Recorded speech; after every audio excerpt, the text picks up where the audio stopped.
Hello guys, स्वागत है आपका अपने यूट्यूब चैनल पे इकोनॉमिक्स सम नो रट्टा ओनली कंसेप्ट। एंड ये है आज video number second macro economics की।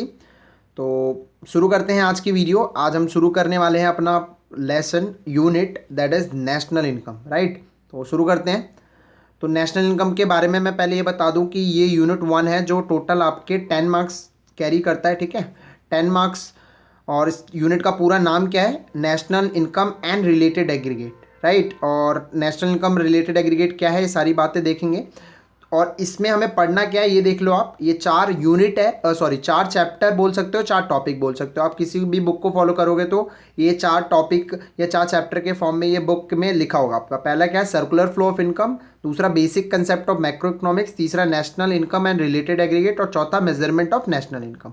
एंड मैं स्टार्ट करता हूँ यहाँ से, मेजरमेंट ऑफ नेशनल इनकम, ठीक है। उससे पहले एक छोटी सी बेसिक्स वीडियो है आज।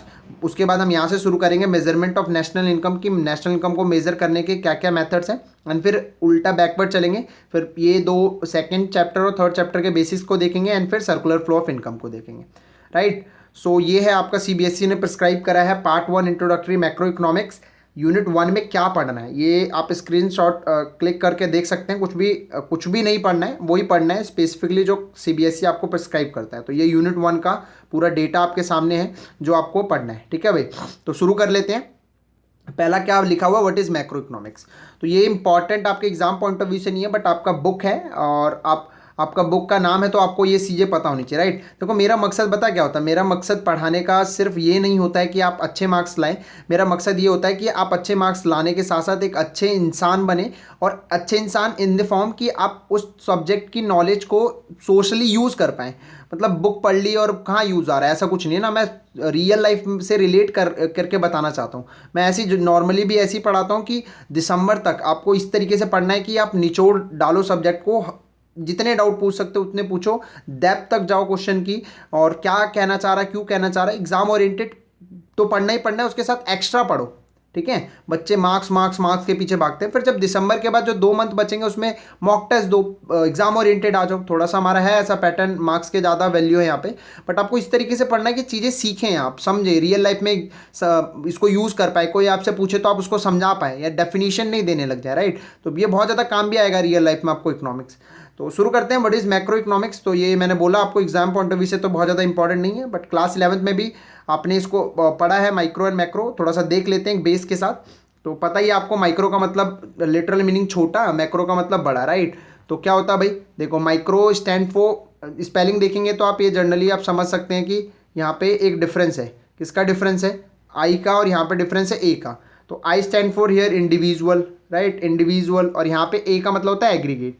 तो जब जब आप इकोनॉमिक्स के अंदर बहुत सारे अलग अलग कंसेप्ट है, उसमें से ऐसे कंसेप्ट जहाँ पे आप इंडिविजुअल बिहेवियर की स्टडी कर रहे हैं तो उसको बोलेंगे माइक्रो इकोनॉमिक्स। और जब आप पूरे के पूरे इकोनॉमिक को एज अ होल लेके ट्रीट करके उसकी बिहेवियर की स्टडी करते हैं तो उसको मैक्रो इकोनॉमिक्स बोलते हैं, राइट। कहने का मतलब जब आप ये देखेंगे कि एक पर्टिकुलर कमोडिटी की प्राइस एक पर्टिकुलर मार्केट में बढ़ने घटने से कैसे बिहेव करता है एक पर्टिकुलर कंज्यूमर, एक कंज्यूमर, ठीक है, तो आप पढ़ेंगे माइक्रो इकोनॉमिक्स की स्टडी कर रहे हैं। अगर आप ऐसा स्टडी कर रहे हैं तो आप इकोनॉमिक्स होंगे माइक्रो इकोनॉमिक्स के। बट आप ये देखेंगे कि पूरे के पूरे लो प्राइस मार्केट के अंदर एवरेज प्राइस ही चेंज हो रहे हैं तो कैसे लोग बिहेव कर रहे हैं, तो मैक्रो इकोनॉमिक्स। इसी तरीके से कंज्यूमर, एक पर्टिकुलर पर्सन की इनकम चेंज होती है तो आप कैसे बिहेव करते हैं उसकी स्टडी करेंगे तो माइक्रो इकोनॉमिक्स। और आप देखेंगे पूरा का पूरा इनकम, नेशनल इनकम, यहाँ इंडिविजुअल इनकम की बात करेंगे, यहाँ पे नेशनल इनकम यानी पूरा का पूरा देश कि इनकम कैसे बिहेव करती है, कैसे वो काम करती है, कैसे उनके अलग अलग जो इकोनॉमिक्स के अंदर फोर्सेज हैं उससे चेंज होने से वो कैसे बिहेव करती है, तो उसको बोलेंगे मैक्रो इकोनॉमिक्स। क्लियर हो गई बात। तो यहाँ पे देख लो डेफिनेशन ईजी है। What is macro economics? So it is a part of economic theory which study the behaviour of aggregate of the economy as a whole. यानी बहुत सारी इकोनॉमिक थ्योरी का एक पार्ट है ना, बहुत सारी इकोनॉमिक थ्योरी पढ़ते हैं आप, उसमें से एक पार्ट है ये। एंड स्टडी करता है किसका? Behaviour of aggregate of the economy as a whole, है ना। एग्जांपल लिख सकते हैं आप, जीडीपी, नेशनल इनकम, ठीक है, एग्रीगेट डिमांड, एग्रीगेट सप्लाई। तो ये बेसिक बता दिया, होपफुली आपको ये समझ आ गया होगा। आ जाओ आगे बढ़ते हैं। तो एक बेसिक चीज़ है, टर्म समझनी है आपको जो मेरे को आगे यूज़ में लेनी होगी, तो ये आपको आना ही चाहिए, राइट। ये बहुत बेसिक्स है, 9th-10th से शुरू हो जाता है। That is factor of production. क्या होता है भाई फैक्टर ऑफ प्रोडक्शन? बहुत सिंपल। फैक्टर ऑफ प्रोडक्शन का मतलब एक इकोनॉमी के अंदर आपको कोई भी प्रोडक्ट बनाना है, कोई भी प्रोडक्ट बनाना है तो इकोनॉमिक मानती है कि इकोनॉमी के अंदर माना जाता है कि उसके लिए आपको ये 4 चीज़ें चाहिए ही चाहिए। इन चारों चीज़ों इनमें से कोई भी चीज़ एक एब्सेंस हो गई तो आप कोई भी प्रोडक्ट नहीं बना सकते, ठीक है। तो ये 4 मिनिमम रिक्वायरमेंट है प्रोडक्शन बनाने के लिए, इसको बोलते हैं फैक्टर ऑफ प्रोडक्शन। समझ आ रही है? यानी प्रोडक्शन करने के लिए जो फैक्टर चाहिए उसको बोलते हैं फैक्टर ऑफ प्रोडक्शन। और इकोनॉमिक्स में जितने भी आप देखते हैं कि एक घर बनाने के लिए बहुत सारे सोर्सेज चाहिए, बट हम सारे सोर्सेज को नहीं लिखेंगे, सारे फैक्टर्स को नहीं लिखेंगे, वो कहीं ना कहीं चारों में से कैटेगराइज किसी न किसी कैटेगरीज में आ जाएगा। तो वो 4 क्या है भाई, ये सोच के देखो, बहुत ईजी है। प्रोडक्शन करने के लिए मेरे को ज़मीन चाहिए, लैंड चाहिए, है ना। लैंड आ गया, ठीक है, मैंने अपनी बिजनेस स्टैब्लिश कर दी, प्रोडक्शन यूनिट बना दिया। फिर लेबर चाहिए काम करने के लिए, फिर उसमें पैसा लगाने के लिए कैपिटल चाहिए, पूंजी चाहिए। और ऑर्गेनाइजेशन या इंटरप्राइजेज, राइट, मतलब फर्म जो जो जिसके अंदर ये सारा का सारा काम हो रहा होगा, राइट, ऑर्गेनाइजेशन का नाम। समझ आया? तो ये चारों चीज़ें मिलकर क्या बनाती है, फैक्टर ऑफ प्रोडक्शन, ठीक है।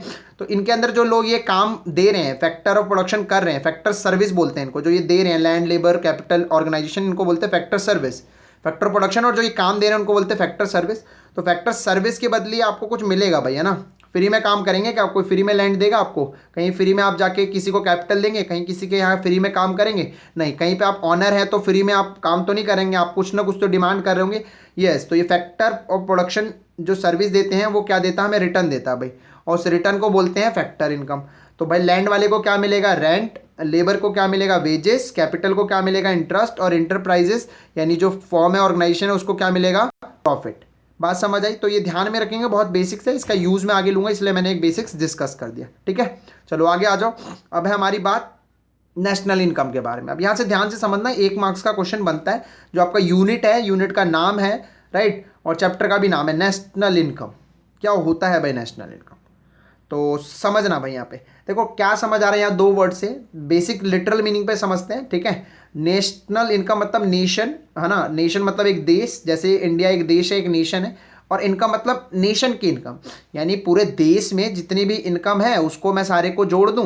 मतलब इन एक इकोनॉमी के अंदर, एक नेशन के अंदर जितनी भी इनकम है उस सारी इनकम को जोड़ दूं, उसको बोल दूंगा मैं नेशनल इनकम। अरे बात समझ आ रही है क्या है? बिल्कुल बेसिक सी बात है। हाँ, तो इसको ये लिटरल मीनिंग में तो समझ आता है कि नेशनल इनकम इसे बोलते हैं, बट इकोनॉमिक्स थोड़ा सा इसको डिफाइन करता है, कैसे समझना आप। अब मैंने बोला तो नेशन की इनकम, बट नेशन की इनकम, इनकम कैसे कमाएगा कोई? इकोनॉमी के अंदर इनकम कैसे कोई अर्न कर सकता है? फ्री में किसी को पैसा मिलता है क्या? नहीं भाई, किसी को ऐसे इनकम अर्न नहीं होगा। वो क्या करेगा, वो किसी न किसी प्रोडक्शन एक्टिविटी, किसी न किसी इकोनॉमिक एक्टिविटी में एंगेज होगा। यस, पूरी इकोनॉमी के बारे में बात कर रहा हूँ एज अ होल। तो इकोनॉमी वो किसी न किसी प्रोडक्शन एक्टिविटी में होगा, तो मतलब वो किसी न किसी फैक्टर ऑफ प्रोडक्शन में इन्वॉल्व होगा। बात समझ आ रही है क्या? फैक्टर ऑफ प्रोडक्शन में इन्वॉल्व होगा। तो फैक्टर ऑफ प्रोडक्शन में आपको पता है कि क्या क्या होते हैं ना, land, labour, capital, entrepreneurship, factor of production में इन्वॉल्व होगा। तो उनके बदले उनको इनकम मिलेगी। यस, तो हमने क्या डिस्कस करा था, जो इनकम अभी हमने देखा, फैक्टर इनकम। तो वो सारे के सारे इनकम को अगर मैं जोड़ दूं, वो सारे के सारे इनकम को मैं जोड़ दूं, तो क्या नेशनल इनकम आ जाएगा? सही, यस या नो? यस, आ जाएगा। और एक और यहाँ पे सवाल आता है, सर कि इनकम तो 1 महीने की भी हो सकती है, एक 15 दिन की भी हो सकती है, 1 वीक की भी हो सकती है, 6 मंथ्स की भी हो सकती है। तो इकोनॉमिक्स अकाउंट में नेशनल इनकम जब एक नेशन की निकालते हैं तो कब ट्रीट करते हैं भाई? Accounting year, right. अगर कॉमर्स वाले हैं तो फटाक से समझ गए होंगे, अकाउंटिंग ईयर का मतलब 1 साल। और वो कौन सा साल, कहाँ से कहाँ तक शुरू होता है भाई? यस, 1 अप्रैल से 31 मार्च, 1 अप्रैल से भाई 31 मार्च। तो ये है हमारा अकाउंटिंग पीरियड। तो समझो, अब डेफिनेशन यहाँ से अब अच्छे से समझ आ जाएगा आपको कि it is the sum total of factor income that is wage, interest, rent, profit earn by normal residents. Normal resident का मतलब है एक देश के मूल निवासी, है ना। हम दूसरे लोगों की बात नहीं करेंगे। जो इंडिया का निवासी है वो कितना कमाता है वही। अगर फॉरेनर के बारे में बात करेंगे तो बाहर पैसा लेके जाएगा। हम नॉर्मल रेजिडेंट्स के बारे में बात करेंगे, ऑफ अ कंट्री, ठीक है, plus net factor income from abroad in an accounting year. अब होपफुली सारी बातें समझ आ गई होगी। ये बीच में जो है ना, net factor income from abroad, ये क्या है, ये थोड़ा सा प्रॉब्लम कर रहा होगा क्रिएट, राइट। देखो समझो, अभी जो मैंने बातें बताई ना आपको, वो मैंने क्या बताया कि इंडिया के अंदर, है ना। क्या बोला मैंने? इंडिया के अंदर ना।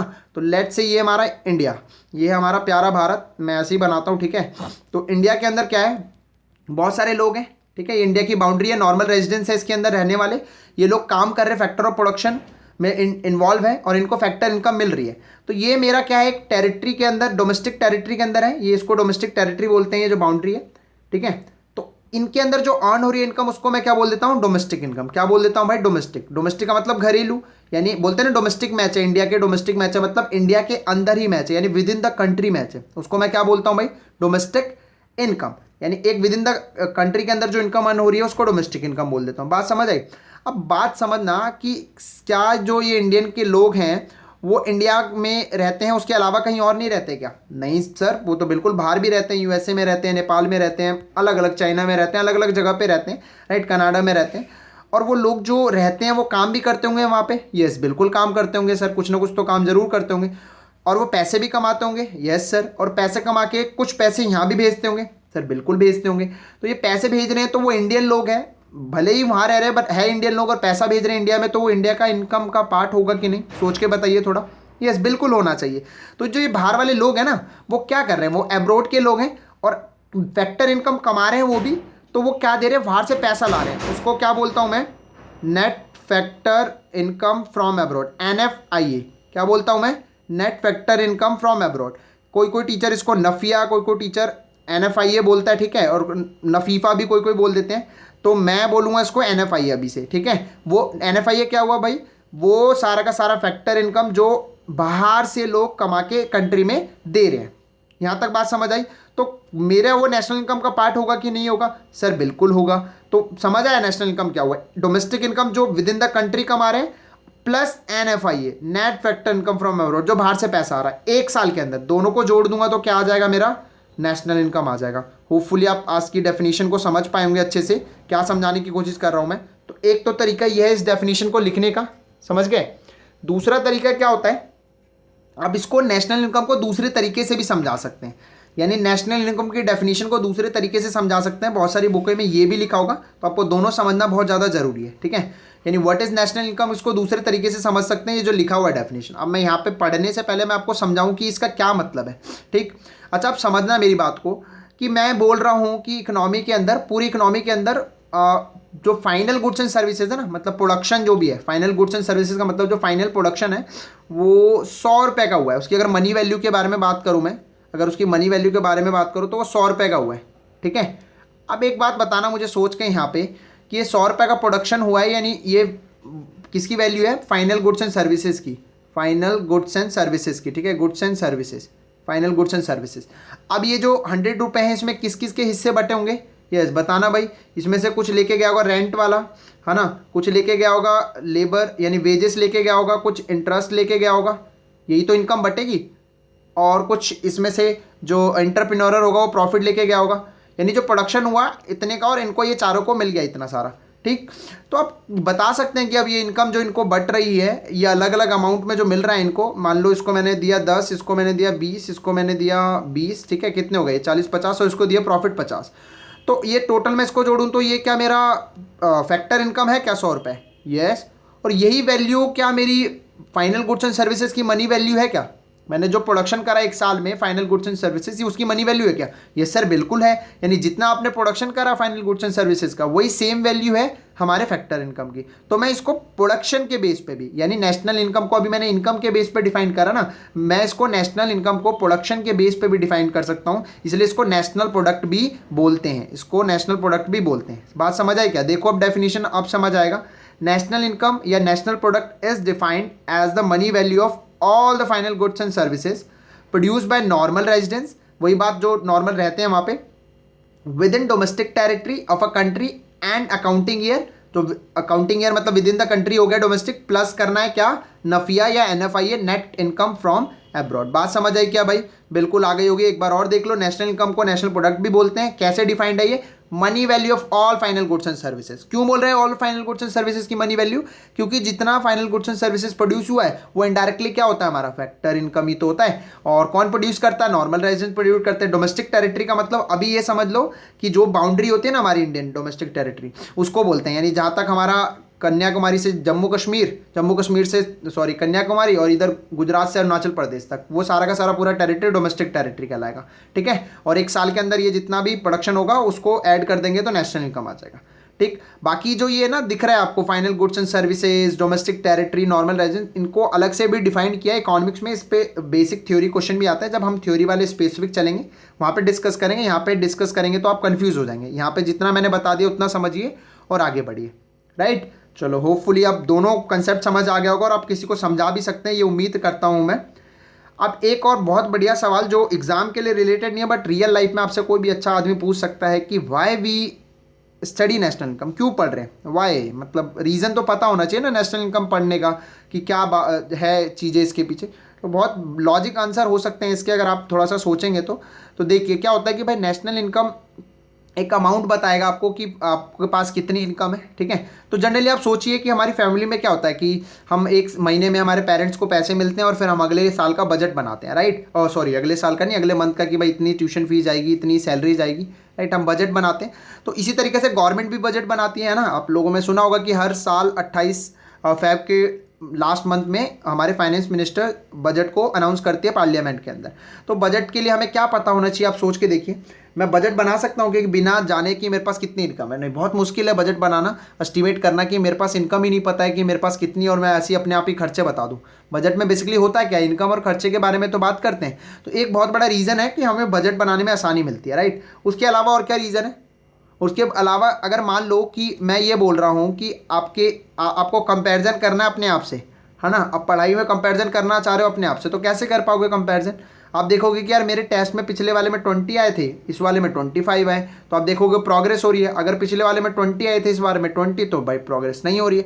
तो इस तरीके से नेशनल इनकम में भी देखा जा सकता है, कंपैरिजन किया जा सकता है कि यार पिछले साल इस वाले देश ने या हमारे देश ने इतना प्रोडक्शन किया, इतना नेशनल इनकम हुआ और इस साल कम हो गया।